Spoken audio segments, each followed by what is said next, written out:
Testing of Fuji Differential Pressure Transmitter.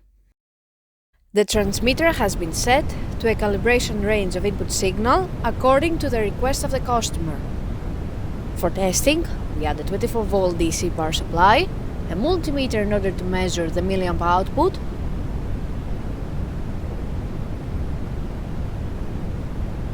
by manipulating the input signal, the unit reacts accordingly, and at the lowest set point, the output is 4 milliamp, and at the highest set point, the output is 20 milliamp.